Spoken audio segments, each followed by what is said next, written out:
దహించు అగ్ని వాగ్దాన స్వస్థత పండుగలు మార్చ్ 11, 12, 13 తేదీలలో ప్రతిరోజు సాయంత్రం 6 గంటల నుండి ప్రారంభించబడును. ముఖ్య ప్రసంగికులు డాక్టర్ థామస్ గారు, డాక్టర్ శివ థామస్ గారు, దహించు అగ్ని మినిస్ట్రీస్, రాజమహేంద్రవరం. ఈ పండుగలలో సిస్టర్ క్యాథరిన్ గారు మరియు సిస్టర్ కరిష్మా గారు శక్తివంతమైన ఆరాధనలో నడిపించెదరు. స్థలం ఆర్టీసీ కాంప్లెక్స్ గ్రౌండ్, చింతపల్లి. మరిన్ని వివరాలకు 9494940072 మరియు 73. ఇది కుటుంబ ఆశీర్వాద కూడిక. ఇక్కడ మేము మా కుటుంబాలను కట్టుకున్నాం. మరి మీరు? అయితే ప్రతి శుక్రవారం రాజమహేంద్రవరంలో జరిగే ఈ కుటుంబ ఆశీర్వాద కూడికలో పాల్గొనండి. ఈ కూడిక జరుగు స్థలం దహించు అగ్ని ఆడిటోరియం, నటరాజ్ థియేటర్, రాజమహేంద్రవరం. సికింద్రాబాద్ లో దహించు అగ్ని అద్భుత అసాధారణ కూడిక ప్రతి శనివారం సాయంత్రం 5 గంటల నుండి ప్రారంభించబడును. స్థలం SPG church ground, alpha hotel వెనుక, సికింద్రాబాద్. మరిన్ని వివరాలకు 9494940074 మరియు 75.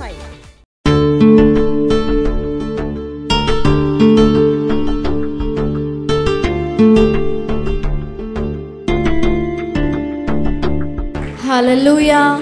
నా హృదయంలో పరిశుద్ధాత్మదేవుడు పెట్టిన చిన్న మాటని చెప్పి నేను మిమ్మల్ని ఆరాధనలోకి నడిపిస్తాను. నీకు లేకపోతే మన అందరికీ ఏదైనా కష్టం వచ్చినప్పుడు దేవుడు ఎలా స్పందిస్తాడో, how God reacts to our problem. మనుషులు ఒక్కొక్క రీతిగా స్పందిస్తారు కదండి. మనకి ఏదైనా కష్టం ఉంది, నాకు అప్పుల వాళ్ళు నా ఇంటి తలుపులు తడుతున్నారంటే మనుషులు ఏమంటారంటే, నా దగ్గరికి మాత్రం పొరపాటున రావద్దు, నేను మాత్రం నీకు సహాయం చెయ్యలేనని చేతులు ఎత్తేస్తారు. మన రోగాల కోసం మనం వైద్యుల దగ్గరికి వెళ్ళినప్పుడు వైద్యులు కూడా కొన్నిసార్లు అంటారు, నేనేమీ చేయలేను. నీ కష్టానికి డాక్టర్స్ కూడా చేతులు ఎత్తేయచ్చు. నీ రోగాన్ని చూసి డాక్టర్స్ కూడా చేతులు ఎత్తేయచ్చు. అది డాక్టర్ యొక్క స్పందన. నేను బాగు చేయలేను, నా చేతుల్లో ఏమీ లేదు. నీ రోగం శృతి మించిపోయింది, నీ అప్పుల బాధలు శృతి మించిపోయాయి, నేను ఏది చేయలేను. మనుషులు ఒక్కొక్క రీతిగా మన సమస్యకి స్పందిస్తారు. ఈరోజు నేను మనుషులు ఎలా స్పందిస్తారో నేను చెప్పాలనుకోవట్లేదు, కానీ ఈరోజు నేను చెప్పాలనుకున్న మాట ఏంటంటే, నీకేదైనా కష్టం వచ్చినప్పుడు నీవు ఆరాధిస్తున్న దేవుడు ఎలా స్పందిస్తాడో ఇది నేను ఈరోజు మీతో పంచుకోవాలని ఆశపడుతున్నాను. నీకేదైనా శ్రమ అంటూ వచ్చినప్పుడు, నీకేదైనా కష్టం అంటూ వచ్చినప్పుడు నీవు ఆరాధిస్తున్న దేవుడు ఎలా స్పందిస్తాడు, ఆయన యొక్క ఇమీడియట్ రెస్పాన్స్ ఏంటి, ఆయన ఇమీడియట్గా నీ దగ్గరికి వచ్చి ఆయన ఏం చేస్తాడు అని ఈరోజు నేను కొన్ని మాటల్ని చెప్పాలని ఆశపడుతున్నాను. హల్లెలూయా. పరిశుద్ధ గ్రంథంలో ఒక అపోస్తలుడు ఉన్నాడు. ఆయన పేరు సీమోను పేతురు. మనందరికీ తెలిసిన వాక్య భాగమే. లూకాసు వార్త 5వ అధ్యాయం చూస్తే మొట్టమొదటిసారి ఈ సీమోను పేతురుని యేసు ప్రభువారు కలుసుకుంటున్నారు. ఈ సీమోను పేతురు యేసయ్యని కలుసుకున్న విధానం కూడా చాలా వ్యత్యాసంగా ఉంటుంది. యేసు ప్రభువారు ఈ సీమోను పేతురు యొక్క దోణిని అడిగి, ఈ సీమోను పేతురు యొక్క దోణి ఎక్కి యేసయ్య ఏం చేస్తారంటే బోధిస్తారు. అక్కడ చేరి వచ్చిన జన సమూహాన్ని అంతటికీ యేసు ఈ సీమోను పేతురు యొక్క దోణిని ఎంచుకుని ఆయన బోధించడం మొదలు పెడతాడు. బోధించిన తరువాత యేసు సీమోను పేతురుతో చూచి, నువ్వు వలలు వేయి, నీ దోణిని లోతుకి నడిపించి చేపలు పట్టుటకు నీ వలలను వేయి అని యేసు చెప్తాడు. అప్పుడు ఈ సీమోను పేతురు యొక్క రియాక్షన్ ఏంటంటే, ఏలినవాడా, నేను రాత్రి అంతా నేను కష్టపడ్డాను. చూడండి, అందరూ ఆ మాటను చదువుదాము. లూకాసు వార్త 5వ అధ్యాయం 5వ వచనం. సీమోను, ఏలినవాడ, రాత్రి అంతయు మేము ప్రయాసపడితిమి గాని మాకేమీయూ దొరకలేదు. అయినను నీ మాట చొప్పున వలలు వేతునని ఆయనతో చెప్పాను. హల్లెలూయా. ఈ పేతురు అంటున్నాడు, రాత్రంతా నేను కష్టపడ్డాను, రాత్రంతా నేను ప్రయాసపడ్డాను, రాత్రంతా నా చెమటను కార్చాను, కానీ ఒక్క చేప కూడా నాకు దొరకలేదు. ఈరోజు అలాంటి పేతురులు ఎవరైనా ఇక్కడ ఉన్నారండి? నేను కష్టపడుతున్నాను కానీ నాకు ఫలితం లేదు. నేను ఏం చెయ్యాలో అంతగా నేను కష్టపడుతున్నాను, నా కష్టానికి తగిన ఫలితము లేదు. ఇక్కడ కొంతమంది ఉన్నారు, నేను సంపాదిస్తున్నాను, రాత్రి పగలు నేను కష్టపడుతున్నాను కానీ ఈ అప్పుల సమస్యల నుండి నేను బయటకి రాలేకపోతున్నాను. నేను ఎంతో ప్రయత్నించాను కానీ నా రోగాన్ని బాగు చేసుకోలేకపోతున్నాను. నేను ఎంతో ట్రై చేశాను, నేను ఎంతో నా సాయ శక్తుల నేను ప్రయత్నించాను కానీ నేను జాబ్ తెచ్చుకోలేకపోతున్నాను, నాకు ఉద్యోగం రావట్లేదు, నేను ట్రై చేశాను కానీ నేను ఫెయిల్ అయిపోయాను అన్నవారు ఎవరైనా ఉన్నారండి ఈ స్థలంలో? ఈరోజు రాత్రి యేసు నీ దగ్గరికే వస్తున్నాడు. ట్రై చేసి ఎవరైతే ఓడిపోయిన వారు ఇక్కడ ఉన్నారో, ఈరోజు రాత్రి యేసు నీ కొరకే మమ్మల్ని స్థలానికి పంపించాడు. ఈ సీమోను పేతురు యొక్క గాథ అలాంటిదే. ట్రై చేసి చేసి చేసి చేసి ఆయనకి నిరీక్షణ కూడా లేదు. యేసైనా అద్భుతం చేయమని ఆయన ఏం అడగట్లే. యేసు తనకు తానుగా చెప్తున్నాడు వలలు వేయని. సీమోను పేతురు, నేను కష్టపడ్డాను, నువ్వు ఒక అద్భుతం చెయ్యి అని కూడా అడిగే ఆ యొక్క ధైర్యము అతనికి లేదు. ఈరోజు చాలామంది ఇక్కడ ఉన్నవారు అలానే ఉన్నారు. నేను కష్టపడుతున్నానండి కానీ నా కన్నీరే మిగులుతుంది. నేను కష్టపడి కష్టపడి కష్టపడి నా జీవితంలో నేను ఓడిపోయాను. నీ కోసమే యేసు నిలిచి ఉన్నాడు ఈ స్థలములో. నమ్ముతున్న వారు ఆమేన్ చెప్తారా? ట్రై చేసి చేసి చేసి ఓడిపోయిన వారు, నా అప్పులు తీర్చుకోవడానికి నేను ట్రై చేశానండి కానీ నేను ఓడిపోయాను, నేను తీర్చుకోలేకపోతున్నాను, నేను చేతకాని వాడిని. కొంతమంది సేవకులు ఉన్నారు, నేను కష్టపడుతున్నాను కానీ నేను ఫలితం చూడట్లేదు, నేను ట్రై చేస్తున్నాను, కష్టపడుతున్నాను రాత్రి పగలు, నా యొక్క రక్తం అంతటిని పోసి నేను కష్టపడుతున్నాను కానీ నా కష్టానికి తగిన ఫలితాన్ని నేను చూడట్లేదు. ఎన్నో డాక్టర్స్ దగ్గరికి వెళ్ళాను నన్ను బాగు చేసుకోవడానికి, నన్ను బాగు చేయడానికి ఎవరు ముందుకి రాలేదు అన్నవారు ఉంటే, పేతురుకి అద్భుతం చేసిన అదే దేవుడు ఈరోజు రాత్రి నీకు అద్భుతం చేయబోతున్నాడు. పేతురు జీవిత చరిత్రను మార్చిన దేవుడు ఇక్కడున్న నీకు అద్భుతం ఈ రాత్రి జరగబోతుంది. నువ్వు నమ్మినట్లయితే నువ్వు అద్భుతాన్ని చూస్తావు, నువ్వు నమ్మితే అద్భుతాన్ని పొందుకుంటావు. సో ఈ పేతురు అంటున్నాడు, ఏలినవాడ, రాత్రి అంతా నేను ప్రయాసపడ్డాను కానీ నాకు ఒక్క చేప కూడా దొరకలేదు. అయినా సరే నువ్వు చెప్పావని నేను వేస్తాను ప్రభా, నువ్వు చెప్పావని నేను వలలేస్తాను అని వలలు వేయగా ఎంతటి ఆశీర్వాదం అంటే వలలు పిగిలిపోయినంతగా, అందరు చెప్పండి, వలలు పిగిలిపోయినంతగా మన దేవుడు ఆశీర్వదిస్తే అలానే ఆశీర్వదిస్తాడు. నీ యొక్క ఇల్లు పట్టజాలనంత దీవెన, నీ యొక్క హృదయము సంతోషముతో ఉప్పొంగే అంతటి దీవెన దేవుడు దయచేస్తాడు. హల్లెలూయా. వాళ్ళు ఎన్ని దోణలను నింపారంటే ఒక్క చేప కూడా దొరకలేదు, 2 దోణెలు మునుగునంతగా దేవుడు విస్తారమైన చేపలు పట్టునంతగా ఆ రోజు అద్భుతం చేశాడు పేతురు జీవితంలో. హల్లెలూయా. ఈ అద్భుతం చూసి పేతురు రియాక్షన్ ఏంటో తెలుసా? పేతురు యొక్క రెస్పాన్స్ ఏంటో తెలుసా? ప్రభువా, నేను ఏ పాటి వాడనయ్యా నాకు ఈ అద్భుతాన్ని మీరు చేయుటకు? నా కష్టాన్ని నేను చెప్పకముందే నువ్వు చూసావయ్యా. పేతురు ఏమైనా చెప్పాడండి ముందు? వలలు వేయి అన్నంత వరకు తన కష్టాన్ని చెప్పాడా? చెప్పలేదు. కానీ చెప్పలేని పేతురు చెప్పలేని బాధ కూడా ఎవరికి తెలుసు అంటే దేవునికి తెలుసు.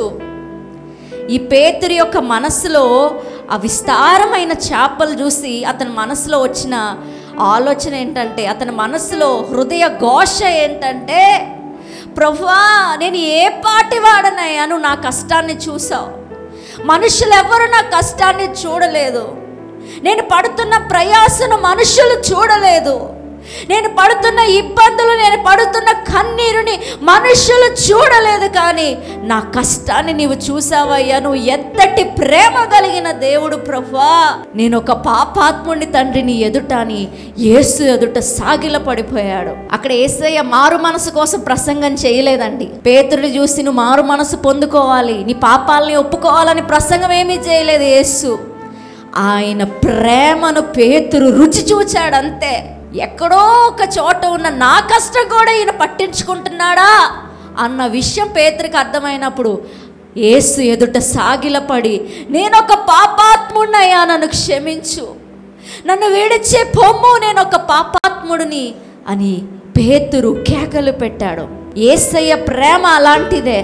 కఠినాత్ముల హృదయం కూడా బద్దలు చేయగలిగిన ప్రేమ యేసుది.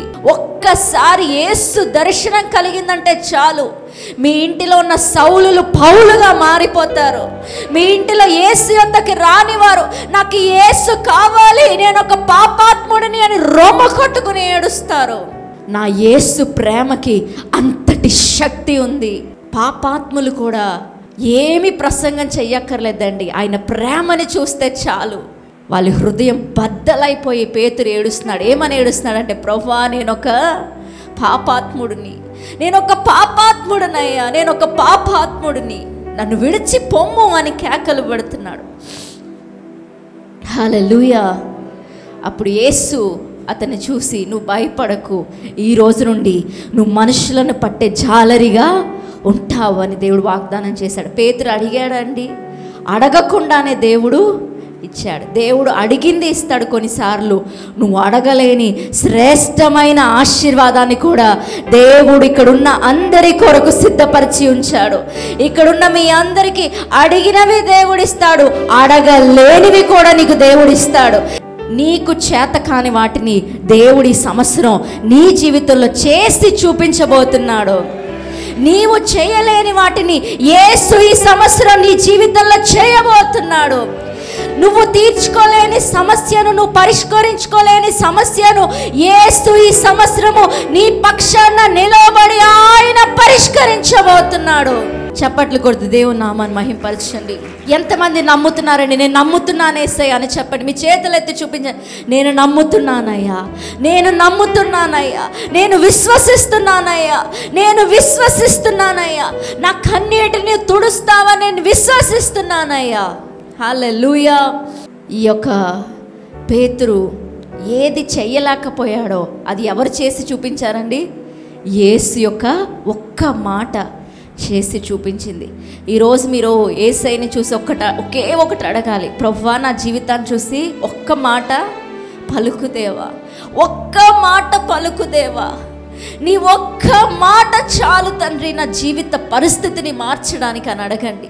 యేసు నుండి వచ్చే ఒక్క మాట పేతురు యొక్క జీవితాన్ని, ఒక జాలరిగా ఉన్న వ్యక్తిని ఒక సేవకుడిగా, అపోస్తలుడిగా మార్చేసింది. అంతటి శక్తి నా యేసు యొక్క మాటలో ఉంది. హల్లెలూయా. ఈరోజు పేతురుని చూసి పలికిన యేసు నిన్ను చూసి కూడా పలుకుతున్నాడు. ఆ మాట ఏంటంటే, నువ్వు చేయలేనిది దేవుడు చేస్తాడు, నీకు చేత కానిది దేవుడు చేస్తాడు. అందరు చెప్పండి, నేను చేయలేనిది, నాకు చేత కానిది దేవుడు చేస్తాడు. నువ్వు బాగు చేసుకోలేని రోగాన్ని యేసు బాగు చేస్తాడు. నీవు తీర్చుకోలేని అప్పులను యేసు తీరుస్తాడు. నువ్వు తీర్చుకోలేని కుటుంబ సమస్యలను యేసు తీరుస్తాడు.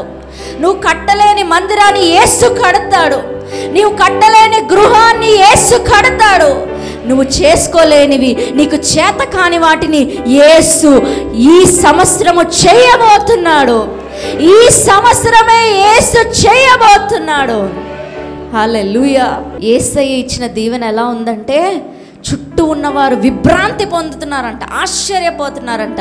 నీ జీవితంలో యేసు చేసే అద్భుతం అలానే ఉండబోతుంది. నీ ఇంటి చుట్టుపక్కల ఉన్న వారందరూ ఆశ్చర్యపడినట్లుగా యేసు ఈ సంవత్సరం నీకు ఒక అద్భుతాన్ని చేయబోతున్నాడు. నీ ఊరు వాళ్ళు ఆశ్చర్యపడినట్లుగా ఒక అద్భుతాన్ని యేసు చేయబోతున్నాడు. హల్లెలూయా.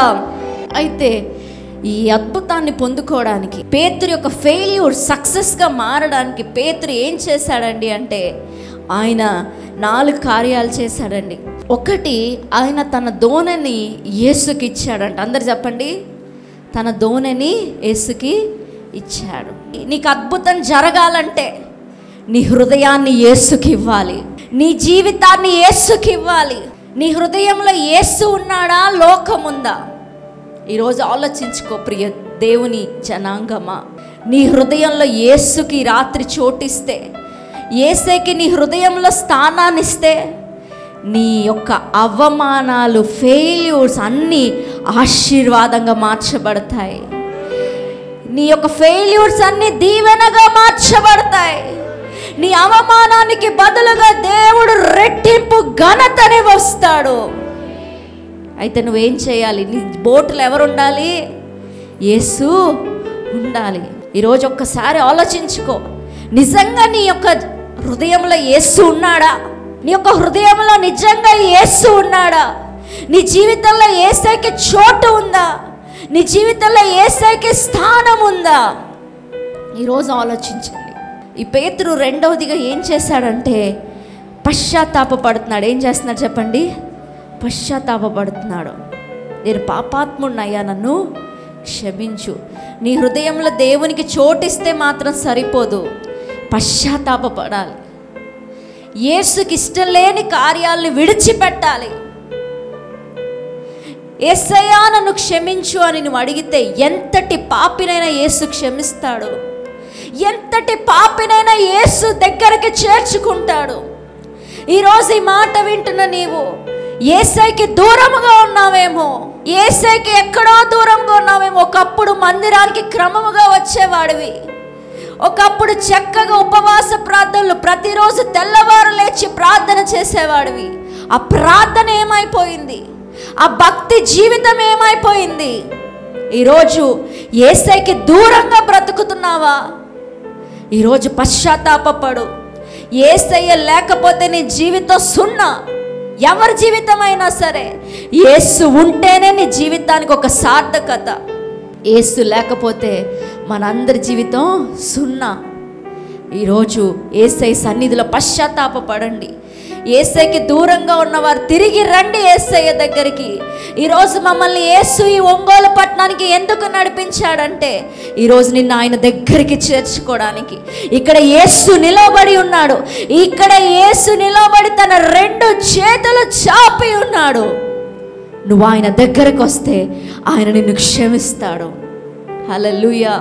పేతురు పశ్చాత్తాపపడ్డాడు. తరువాత పేతురు ఏం చేశాడంట తెలుసండి?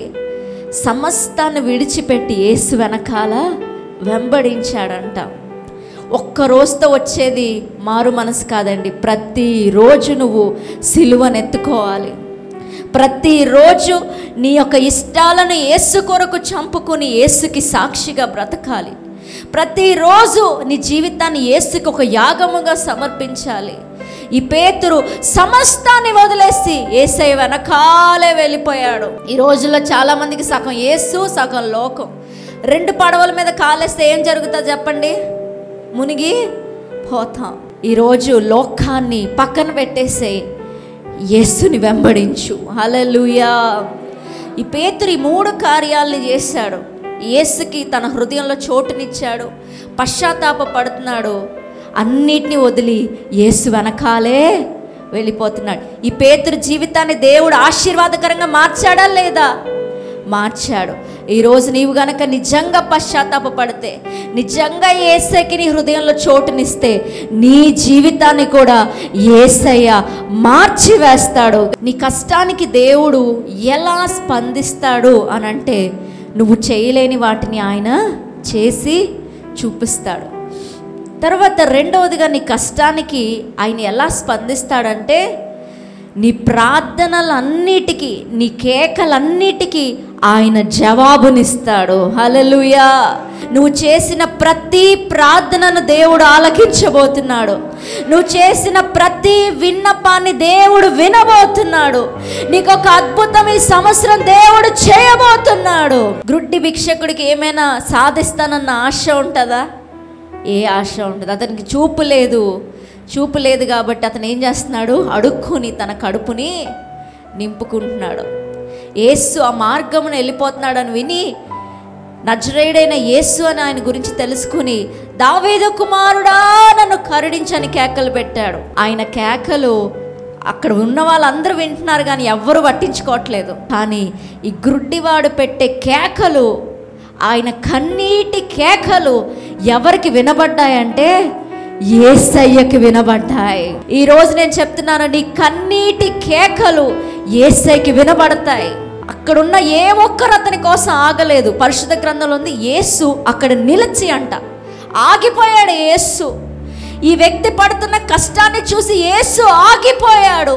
ఈ వ్యక్తి యొక్క కేకలకి యేసు ఆగిపోయాడు. నీ ప్రతి ప్రార్థన విన్నపమునకు నీవు జవాబుని పొందుకోబోతున్నావు. ఇన్ని రోజులు నువ్వు కేకలు పెట్టి ఏడ్చావేమో దేవుని సన్నిధిలో, ప్రభువా అద్భుతం చేయి అని కేకలు పెట్టావేమో. నీ కేకలు మనుషులు వింటున్నారో లేదో తెలియదు కానీ నీ కేకలు డైరెక్ట్గా ఎక్కడికి వెళ్ళిపోతున్నాయంటే యేసయ్య హృదయంలోనికి వెళ్ళిపోతున్నాయి. ఆయనకి నీ కేకలు తెలుసు, నీ హృదయ వేదన తెలుసు. ఆయన నీ ప్రార్థనకు జవాబుని ఇవ్వబోతున్నాడు. నీ విషయంలో యేసు ఆగి నిలచి నీకు అద్భుతం చేయబోతున్నాడు. ఇతని కన్నీటి గాథ ఆనందం అయిపోయింది. యేసు అంటున్నాడు, నీకేం చెయ్యాలని నువ్వు కోరుకుంటున్నావు? ఈరోజు అదే యేసు నిన్ను అడుగుతున్నా, నీకేం కావాలి? నేను నీకేం చెయ్యాలి? నీ అప్పులు తీర్చాలా?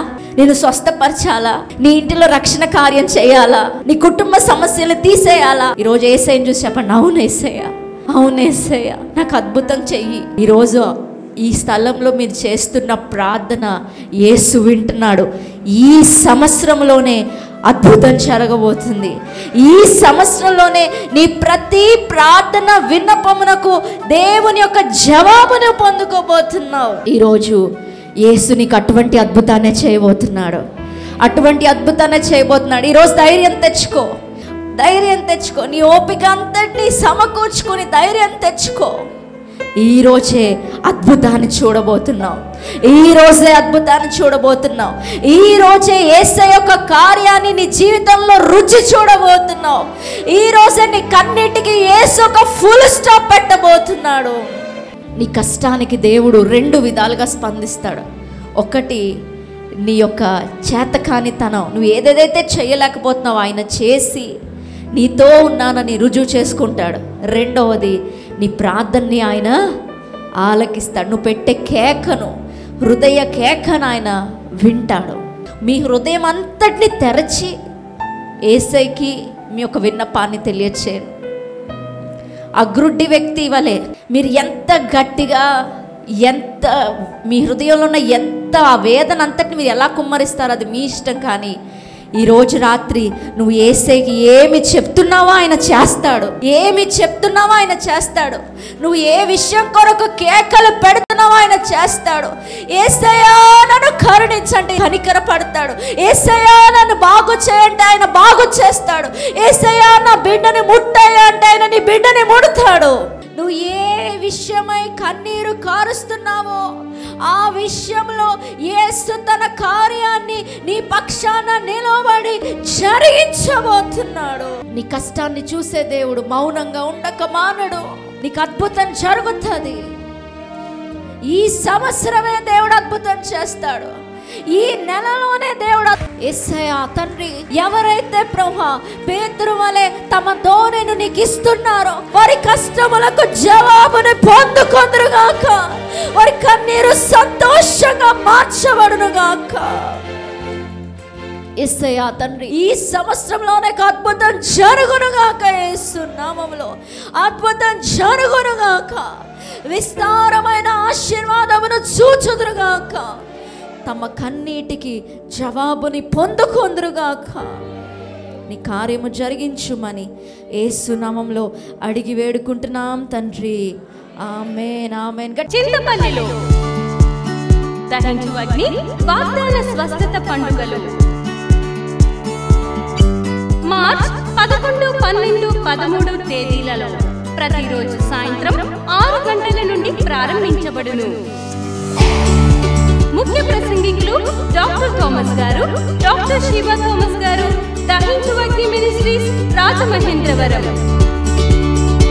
ఈ పండుగలలో సిస్టర్ క్యాథరిన్ గారు మరియు సిస్టర్ కరిష్మా గారు శక్తివంతమైన ఆరాధనలో నడిపించెదరు. స్థలం ఆర్టీసీ కాంప్లెక్స్ గ్రౌండ్, చింతపల్లి. మరిన్ని వివరాలకు 9494940072 మరియు 73. ఇది కుటుంబ ఆశీర్వాద కూడిక. ఇక్కడ మేము మా కుటుంబాలను కట్టుకున్నాం. మరి మీరు? అయితే ప్రతి శుక్రవారం రాజమహేంద్రవరంలో జరిగే ఈ కుటుంబ ఆశీర్వాద కూడికలో పాల్గొనండి. ఈ కూడిక జరుగు స్థలం దహించు అగ్ని ఆడిటోరియం, నటరాజ్ థియేటర్, రాజమహేంద్రవరం. సికింద్రాబాద్ లో దహించు అగ్ని అద్భుత అసాధారణ కూడిక ప్రతి శనివారం సాయంత్రం 5 గంటల నుండి ప్రారంభించబడును. స్థలం SPG church ground, alpha hotel వెనుక, సికింద్రాబాద్. మరిన్ని వివరాలకు 9494940074 మరియు 75. రాజమహేంద్రవరంలో దహించు అగ్ని అభిషేక ఆదివారపు ఆరాధన ఇప్పుడు ప్రతి ఆదివారం ఉదయం 9:30 నుండి ప్రారంభించబడును. తప్పక పాలు పొందండి, దైవిక ఆశీర్వాదం పొందండి. స్థలం దహించు అగ్ని ఆడిటోరియం, నటరాజ్ థియేటర్, రాజమహేంద్రవరం. మీ ప్రార్థన అవసరతలకు 9494940072 మరియు 73. ఈ టీవీ కార్యక్రమాన్ని చూసి ఆశీర్వదించబడినట్లయితే దహించు అగ్ని టీవీ పరిచర్యకు మరియు బ్లెస్సింగ్ ల్యాండ్ కు సహకరించండి. Dahinchu Agni trust current account number 357222444370, State Bank of India main branch, Rajamahendravaram. My address doctor Thomas, Dahinchu Agni ministries, తుమ్మలోవా, Rajamahendravaram.